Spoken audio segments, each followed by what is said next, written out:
미국의 기대 수명이 80세에 육박하는 가운데 이 기준에 간신히 도달하는 사람들과 90세까지 건강하게 살아가는 사람들 사이에는 숨겨진 차이가 있다는 사실을 알고 계셨나요? 이는 유전적인 요인만이 아닙니다.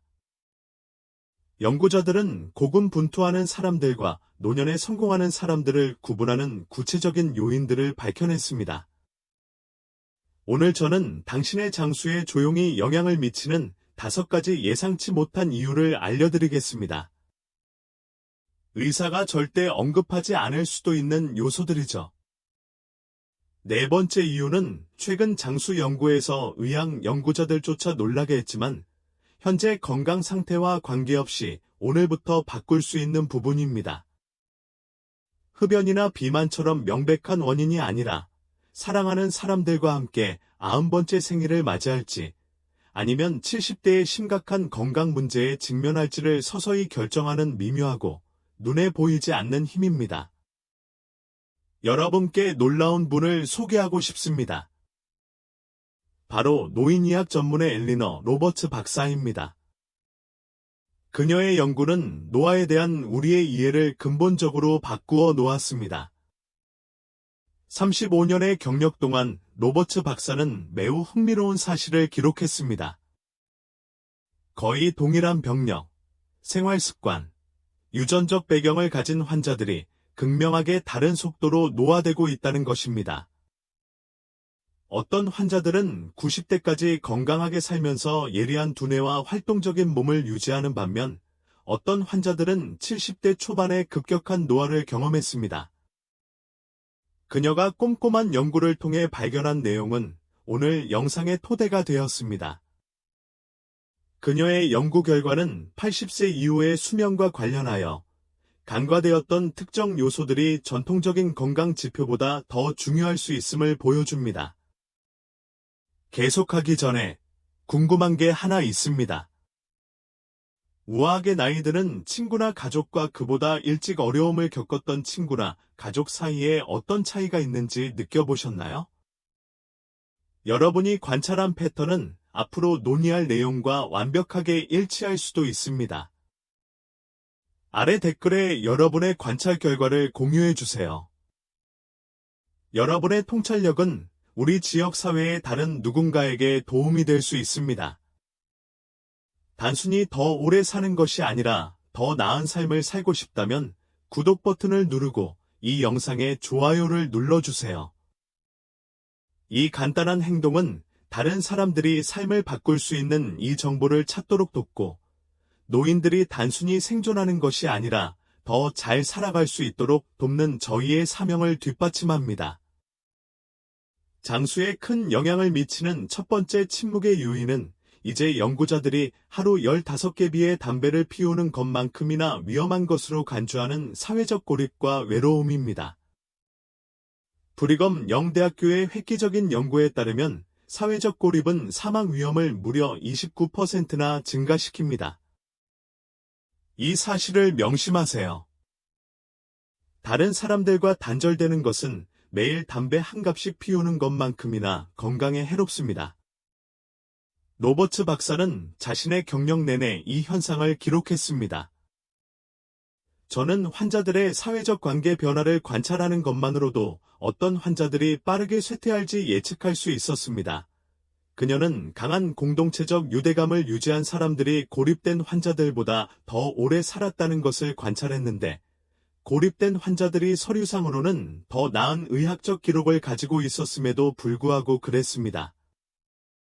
아내가 세상을 떠난 후 딸과 더 가까워지기 위해 전국을 횡단하여 이사한 76세 호라비 프랭크의 이야기를 들어보세요. 새 도시에서 더 나은 의료 서비스와 가까운 가족이라는 이론상으로는 완벽한 해결책처럼 보였습니다. 하지만 18개월 만에 프랭크의 건강은 급격히 악화되었습니다. 로버츠 박사는 검진으로는 측정할 수 없었던 것은 프랭크가 40년간 이어온 사회적 관계, 즉 커피 모임, 자원봉사 모임, 매일 그를 챙겨주던 이웃들을 떠났다는 사실이었다는 점이라고 설명했습니다. 가족과 더 가까이 살았음에도 불구하고 그의 실제 일상생활은 80% 이상 감소했습니다. 이것의 과학적 근거는 설득력이 있습니다. 외로움은 생리적 스트레스 반응을 유발하여 몸 전체의 염증을 증가시키고 면역 기능을 약화시키며 심지어 유전자 발현까지 변화시킵니다. 고립되면 신체는 말 그대로 더 빨리 노화됩니다. 하지만 희망은 있습니다. 첫째, 노인에게 특화된 기술 기반 연결입니다. 화상통화 외에도 알레라, 엘러러, 나 시니어 플래닛, 시니어 플래니트처럼 노인을 위해 설계된 플랫폼을 고려해보세요. 단순한 가족 관계가 아닌 공통 관심사를 기반으로 의미 있는 연결을 촉진합니다. 둘째, 일관된 일정을 가진 체계적인 지역 프로그램, 규칙적인 참여는 책임감을 형성합니다. 노인복지센터, 커뮤니티 칼리지, 종교단체는 일회성 행사가 아닌 지속적인 관계 형성을 위해 특별히 고안된 프로그램을 제공하는 경우가 많습니다. 셋째, 인생의 중요한 전환점 이후 동심원 접근법을 활용하여 연결 관계를 재건하세요. 같은 사람들과 정기적으로 연락할 수 있는 일주일 단위의 꾸준한 약속으로 시작하여 점차 외부로 확장해 나가세요. 지난 몇 년 동안 당신을 활기차게 만들어준 사회적 연결은 무엇인가요? 혹은 고립감을 느꼈다면 이번 주에 당신의 사회적 세계를 재건하기 위해 할 수 있는 작은 한 가지가 있다면 무엇인가요? 아래 댓글에 공유해 주세요. 당신의 경험이 다른 누군가에게 꼭 필요한 이야기일 수도 있습니다. 하지만 사회적 관계가 아무리 중요하다고 해도 80세를 넘어서도 잘 사는 사람과 그저 살아남는 사람을 나누는 두 번째 중요한 요소가 없다면 그것만으로는 충분하지 않습니다. 두 번째 장수 요인은 사람들이 100세 이상 장수하는 지역인 블루존에 대한 획기적인 연구에서 비롯되었습니다. 이 연구는 주목할 만한 사실을 밝혀냈습니다. 오키나와 사람들이 이키가이, 어키게야이, 즉 존재의 이유라고 부르는 명확한 목적의식을 가진 사람들이 그렇지 않은 사람들보다 평균 7년에서 10년 더 오래 살았다는 것입니다. 로버츠 박사의 임상 관찰 결과도 이 결과를 뒷받침했습니다. 그녀는 은퇴 후 환자들을 추적 조사한 결과 의미 있는 역할을 유지한 사람들이 은퇴를 단순한 휴식으로 여긴 사람들에 비해 인지적, 신체적 쇠퇴 속도가 현저히 느린 것을 발견했습니다. 로버츠 박사는 서양 문화에는 은퇴가 골프, 크루즈, 휴식처럼 순수한 여가여야 한다는 위험한 오해가 있다고 설명합니다. 하지만 인간의 뇌와 몸은 수십 년간의 여가를 위해 설계된 것이 아니라 목적을 위해 설계되었습니다. 이러한 생물학적 원리는 매우 흥미롭습니다. 명확한 목적이 실제로 생리 기능에 영향을 미친다는 것입니다. 코르티솔과 같은 스트레스 호르몬을 줄이고 염증 표지자를 낮추고 심지어 세포의 노화 속도를 결정하는 DNA의 보호 캐빈 텔로미어를 보호합니다. 로버츠 박사의 가장 설득력 있는 사례 연구 중 하나는 72세의 전직 회계사인 마가렛에 관한 것입니다. 은퇴 후 마가렛은 처음에는 작은 뒷마당 정원에 집중했습니다. 하지만 지역 사회의 식량 부족 문제를 알게 되자 그녀는 취미를 더 큰 것으로 발전시켰습니다. 이웃들을 조직하고 사용하지 않는 땅을 확보하여 현재 수십 가구가 먹고 사는 공동체 정원을 조성했습니다. 로버츠 박사는 주목할 만한 점은 악화되고 있던 마가렛의 관절염 증상이 안정화되었고 신체 활동량 증가에도 불구하고 어떤 면에서는 호전되었다는 점이라고 지적합니다. 염증 지표가 크게 감소했고 대부분의 경우 악화되는 모습을 보이는 수년 동안 인지 기능 평가도 안정적으로 유지되었습니다. 로버츠 박사는 목적을 찾는 세 가지 실용적인 접근법을 추천합니다.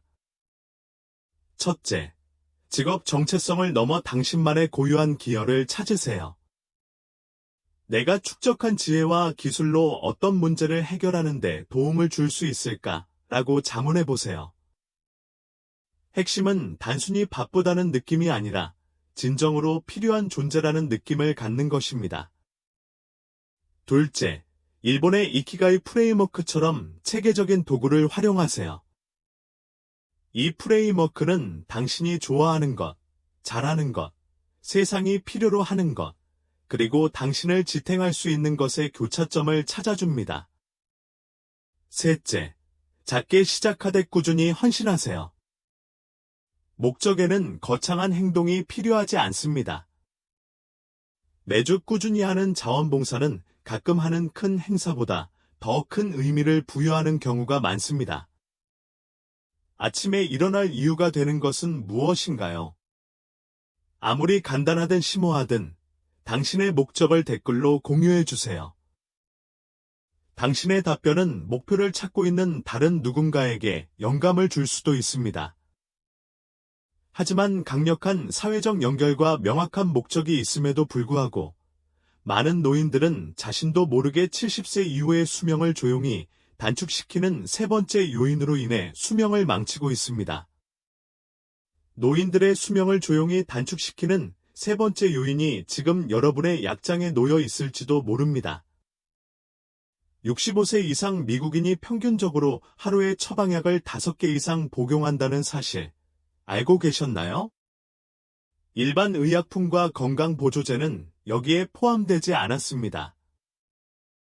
대부분의 사람들이 모르는 것은 의사들이 약물 연쇄 반응이라고 부르는 현상입니다. 이는 한 약물의 부작용을 새로운 질병으로 오해하여 다른 약물로 치료하고 또 다른 약물로 치료하는 위험한 도미노 효과입니다. 로버츠 박사는 자신의 진료 경력 내내 이러한 패턴을 반복적으로 목격했습니다. 원래 건강 상태가 악화된 것이 아니라 복용하는 약물의 누적된 효과로 인해 건강이 악화된 환자들을 봤습니다. 라고 그녀는 설명합니다. 그녀의 환자 중 한 명은 3명의 전문의에게서 14가지 처방을 받았는데 이 전문의들은 서로 소통조차 하지 않았습니다. 그 결과는 심각했습니다. 존스 홉킨스 대학의 한 연구에 따르면 여러 약물을 복용하는 다제 복용이 노인 입원의 거의 30%를 차지합니다. 생각해 보세요. 노인의 거의 3분의 1이 기저질환 때문이 아니라 복용하는 약물의 문제 때문에 입원합니다. 로버츠 박사는 자신을 보호하기 위한 4가지 실용적인 전략을 권장합니다. 첫째, 임상 약사나 노인 전문의에게 최소 1년에 한 번 종합적인 약물 검토를 요청하세요. 이는 일반적인 의사 진료와는 다릅니다. 일반 의약품과 보충제를 포함한 모든 약물을 종합적으로 검토하는데 중점을 둔 특별한 진료입니다. 둘째, 복용하는 각 약물에 대해 다음 3가지 질문을 하세요. 이 약물은 어떤 증상이나 질환을 치료하는가? 복용을 중단하면 어떻게 되는가? 약물이 아닌 다른 대안은 있는가? 수년 전에 복용을 시작한 많은 약물이 더 이상 필요하지 않을 수 있습니다. 셋째, 불필요한 약물을 안전하게 줄이기 위한 의학적으로 뒷받침되는 접근 방식인 처방중단 운동에 익숙해지세요.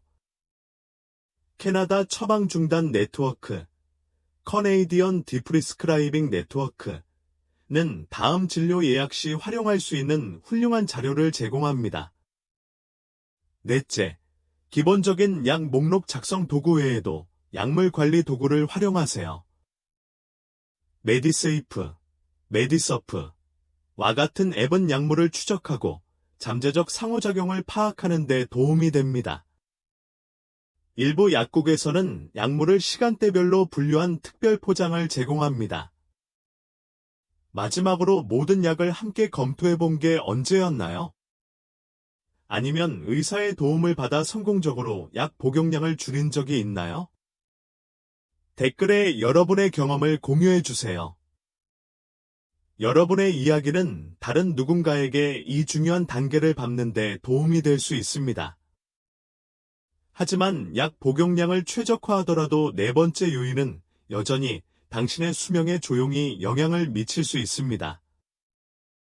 많은 의료 전문가들조차 간과하는 부분이지만 이 문제를 해결하면 수명을 연장할 수 있습니다.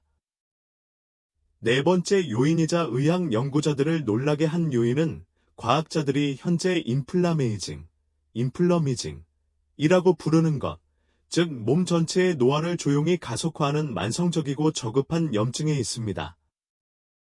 최근 연구에서는 불과 10년 전만 해도 이해되지 않았던 놀라운 연관성을 발견했습니다. 바로 장 건강, 뇌 기능, 그리고 전신 염증 사이의 심오한 상관관계입니다. 이는 단순히 소화의 편안함만이 아니라 몸 전체가 얼마나 빨리 노화되는지와도 관련이 있습니다. 로버츠 박사는 장수 환자와 급격히 쇠퇴한 환자 사이에 한 가지 패턴을 발견했습니다.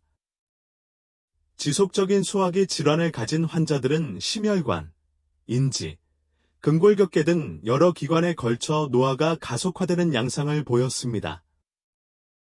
처음에는 이러한 문제들이 별개의 문제라고 생각했지만 이제는 염증 경로를 통해 서로 연결되어 있다는 것을 알게 되었습니다. 이것의 과학적 근거는 매우 설득력이 있습니다. 연구에 따르면 장내 미생물군 다양성은 나이가 들면서 자연스럽게 감소합니다. 이러한 감소는 초가공 식품이 주를 이루는 선진국에서 훨씬 더 빠르게 나타납니다. 이러한 다양성 감소는 염증 증가 및 노화 촉진과 직접적인 관련이 있습니다. 이 점이 노인들에게 특히 중요한 이유는 65세 이후에는 염증 유발 요인에 대한 신체의 반응이 더욱 두드러지고 회복 능력은 감소하여 노화가 가속화되는 최악의 상황을 초래하기 때문입니다. 좋은 소식은 무엇일까요? 로버츠 박사는 환자들이 이 요인을 해결했을 때 놀라운 호전을 보였다는 사실을 기록했습니다.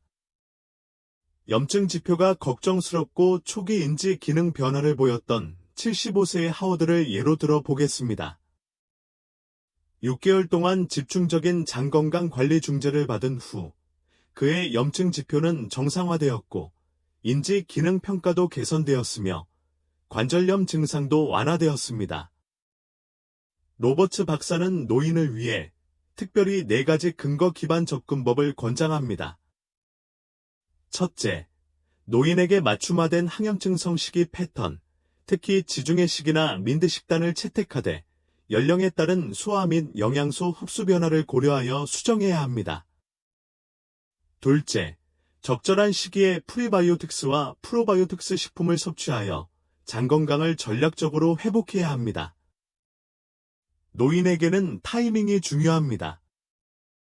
이러한 식품을 한꺼번에 모두 섭취하는 것보다 특정 간격으로 섭취하는 것이 더 나은 결과를 보입니다. 셋째, 노인 환경에서 흔히 간과되는 염증 유발 요인을 제거해야 합니다. 여기에는 특정 약물, 가정용 화학물질, 심지어 노년층에게 염증을 유발할 수 있는 것 보기에 건강해 보이는 보충제까지 포함됩니다. 넷째, 노인의 소화 시스템에 적합한 적절한 종류의 섬유질과 발효식품을 섭취해야 합니다. 모든 섬유질이 노인에게 동일하게 적용되는 것은 아닙니다. 귀리와 콩과 같은 수용성 섬유질 공급원이 불용성 섬유질 공급원보다 더 나은 효과를 보이는 경우가 많습니다. 소화 건강과 전반적인 활력 사이의 연관성을 느끼신 분 계신가요? 어떤 음식을 먹으면 기분이 좋아지는 것 같나요? 아래 댓글에 여러분의 경험을 공유해 주세요. 하지만 이 4가지 요소를 모두 고려하더라도 90대에 성공할지 70대에 어려움을 겪을지는 조용히 결정하는 5번째 요소가 있습니다. 80세 이후에도 잘 사는 사람과 그렇지 못한 사람을 가르는 5번째이자 마지막 요소는 스트레스 반응과 수면의 질 사이의 미묘한 관계입니다. 이 연결은 65세 이후에 점점 더 중요해집니다. 하버드 종단 노화 연구는 20년 넘게 참가자들을 추적하여 놀라운 사실을 발견했습니다. 스트레스 반응 패턴의 누적 영향이 콜레스테롤 수치, 혈압, 심지어 유전적 요인보다 장수 예측에 더 강력한 영향을 미친다는 것입니다. 이 연구가 노년층에게 특히 중요한 이유는 스트레스와 수면이 나이가 들면서 얼마나 밀접하게 연관되는지 때문입니다. 로버츠 박사는 우리가 발견한 것은 노화를 가속화하거나 지연시킬 수 있는 양방향 관계입니다. 라고 설명합니다. 수면 부족은 스트레스 반응을 증폭시키는 반면 스트레스 호르몬 증가는 수면 구조를 파괴하여 쇠퇴의 악순환이나 회복력의 선순환을 만들어냅니다. 이러한 관계는 65세 이후에 더욱 중요해집니다. 수면 구조와 스트레스 반응 기전이 나이가 들면서 자연스럽게 변하기 때문입니다. 일주기 리듬이 바뀌고 깊은 수면이 감소하며 신체의 스트레스 호르몬 관리 능력이 저하됩니다. 로버츠 박사의 연구에 따르면 일관되고 질 좋은 수면을 취한 환자들은 수면 패턴이 좋지 않은 환자들보다 인지 기능 저하 속도가 최대 70%까지 현저히 느린 것으로 나타났습니다. 뇌는 특정 수면 단계에서 말 그대로 스스로를 정화합니다. 그녀는 이러한 정화 주기가 없으면 염증성 단백질이 축적되어 인지 기능 노화가 가속화됩니다. 라고 지적합니다. 72세의 전직 교사 엘리자베스는 걱정스러운 인지 변화와 지속적인 불안을 호소하며 로버츠 박사를 찾아왔습니다. 전통적인 치료법은 그녀에게 효과가 없었습니다.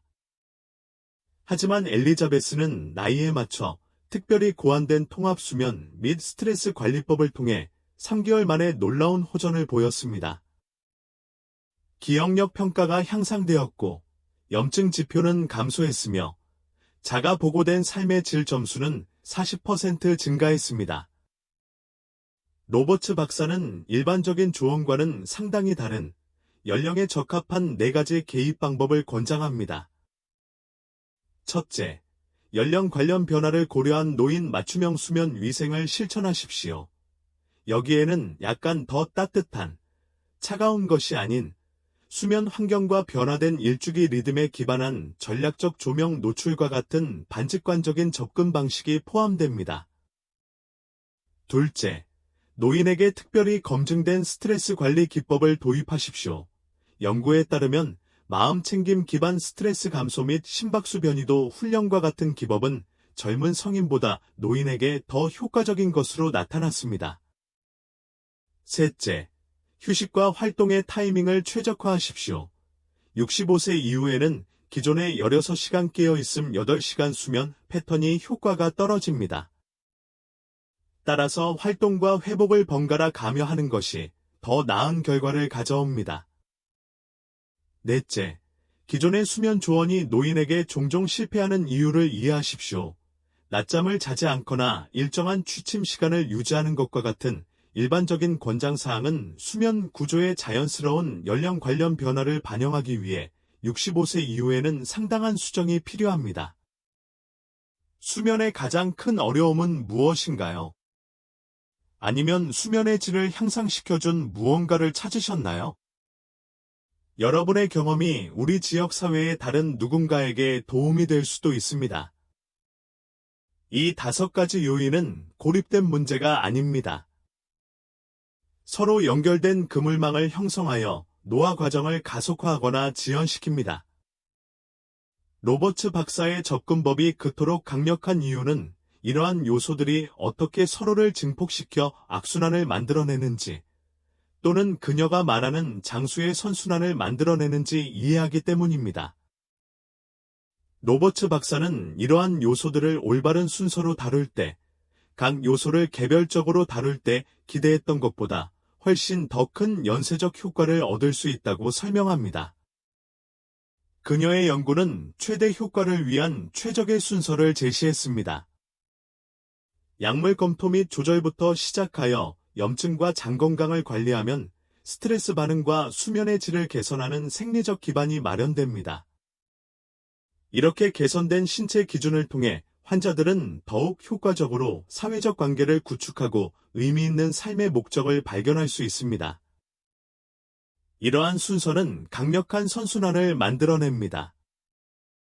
예를 들어, 염증 부담을 줄이면 수면의 질이 향상되고, 이는 스트레스 회복력을 강화하며, 이는 사회 참여를 더욱 즐겁게 만들고, 염증을 더욱 감소시켜 개선의 악순환을 만들어냅니다. 놀라운 점은 어떤 변화는 얼마나 빨리 느껴지는가 하는 점입니다. 약물 연쇄 반응을 조절한 지 며칠 만에 많은 환자들이 활력이 증가하고 정신이 맑아졌다고 보고합니다. 항염증 전략을 시행한 지 몇 주 만에 관절통이 완화되는 경우가 많습니다. 수면의 질을 개선한 지 한두 개월 이내에 인지 기능이 측정 가능한 수준으로 향상되는 것이 일반적입니다. 그리고 목적 있는 사회적 관계를 구축한 지 3개에서 6개월 이내에 노화의 바이오마커까지도 역전되기 시작할 수 있습니다. 로버츠 박사는 5가지 요소를 모두 다루기 위해 간단한 1일 체크리스트를 개발했습니다. 새로운 증상이 나타나면 의심하면서 의도적으로 약을 복용하세요. 매일 적어도 3가지 항염식품을 섭취하세요. 정오 전에 스트레스 조절 기술 하나를 연습해보세요. 연령에 맞는 기술을 사용하여 수면의 질을 우선시하세요. 적어도 하나의 의미 있는 사회적 관계나 목적의식 있는 활동에 참여하세요. 요약하자면 흔히 간과되는 5가지 요인, 즉 사회적 고립과 외로움, 삶의 목적과 의미 상실, 약물의 연쇄 효과, 만성 염증과 장 건강, 그리고 스트레스 반응과 수면의 질 사이의 중요한 상관관계가 장수에 영향을 미칩니다. 이러한 요인들을 함께 고려하면 단순히 장수하는 것뿐 아니라 90대 이후까지 활기찬 건강을 유지할 수 있는 토대가 마련됩니다. 로버츠 박사의 연구에서 가장 주목할 점은 고령에서도 인체가 놀라운 가소성과 회복력을 보인다는 것입니다.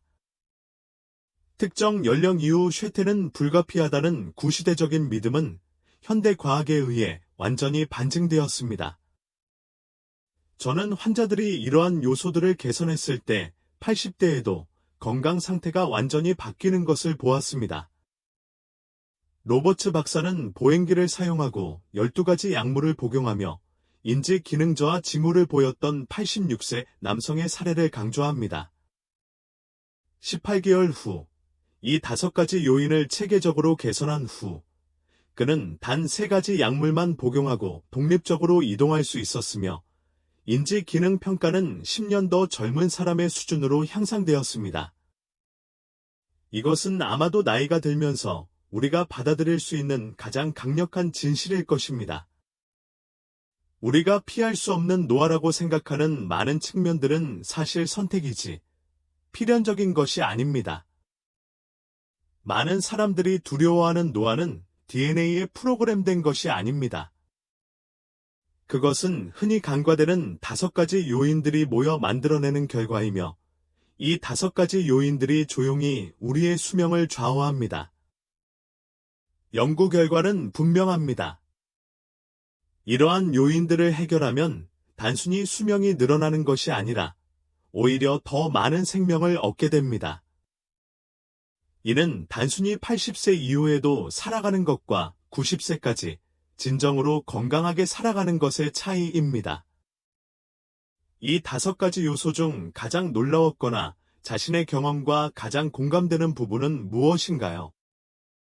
아래 댓글에 여러분의 생각을 공유해 주세요. 여러분의 통찰력은 다른 누군가에게 변화를 시작하는 데 꼭 필요한 정보가 될 수 있습니다. 오늘 영상이 도움이 되셨다면 좋아요 버튼을 눌러 다른 사람들이 이 정보를 찾을 수 있도록 도와주세요.